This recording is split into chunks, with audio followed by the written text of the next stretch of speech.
Kia ora, in this video I'll be showing you how to finger knit a hot pot mat with t-shirt yarn. You may want to check out our video on how to transform old t-shirts into yarn before we get started. First you want to make a slip knot at the beginning. It's just like tying a regular knot, but when you come to grab the yarn through the loop, you want to pull it through halfway and have the knot tightened without the end of the yarn going completely through the loop. You want the loop to be loose enough to slip on and off your finger. Starting your first row of knitting, you can either put the yarn over your finger to create a second loop, then grab the first loop and pull it off your finger. The second method of creating the first row requires your thumb. You want to slip your thumb through the same loop as your index finger, then grab the yarn through that loop to create a new loop and slide it across your finger. I also use my other thumb to hold the current loop down as I pull and create a new loop. Repeat until you find the length you want. Lay it down, untwist it, and decide the width you want to make your hot pot mat. Generally, you don't want the width to be too wide as you want to be able to fit the first row of loops around your finger. I want to make the mat around the length of my thumb and index finger stretched apart. Hold on to where you want to stop the first row and pull the yarn to unravel the loops you've already created.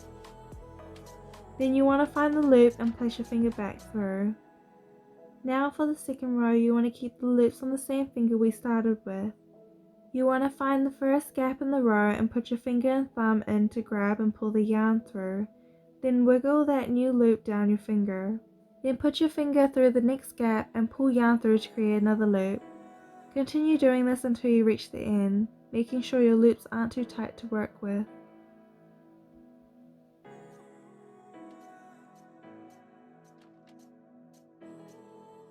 For the third row, we'll be creating new loops and adding those to the index finger of our other hand. Now you want to put your thumb through the last loop on your finger and pull the yarn through to create a new loop. Add that new loop to the other hand. Continue to pull yarn through the last loop and add the new loops to your other hand. Be sure to keep the loops loose and comfortable enough to work with. You don't want to be cutting off the blood circulation to your finger. Continue this until you reach the end. For each row going forward, you want to repeat the steps, creating new loops and adding them to the other hand.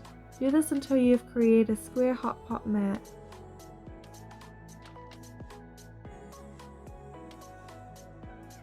As you continue to do the same repetitive motions, it will become easier to do and you'll naturally start to pick up your speed.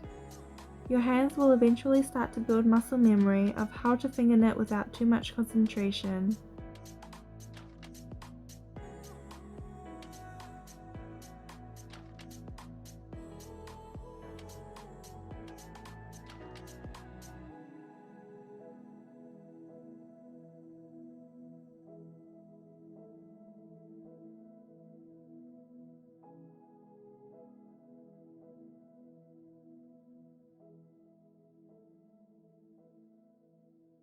So for the last row, we want to finish off our knitting by creating just the first and second new loops from the other hand. Then you want to grab the first loop, pull it over the second loop and off your finger.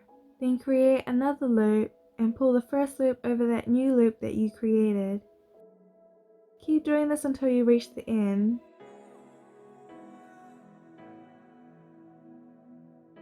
Now you want to cut off the yarn, tie a knot to the last loop, then weave the excess yarn through the mat to hide the end of the yarn.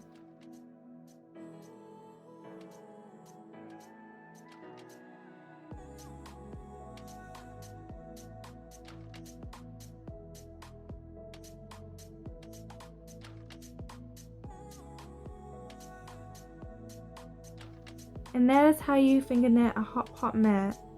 I hope you have fun giving this a go and come up with other things you can finger knit. If you love what we do and teach, follow us on Facebook and Instagram and check out our website. Thanks for watching.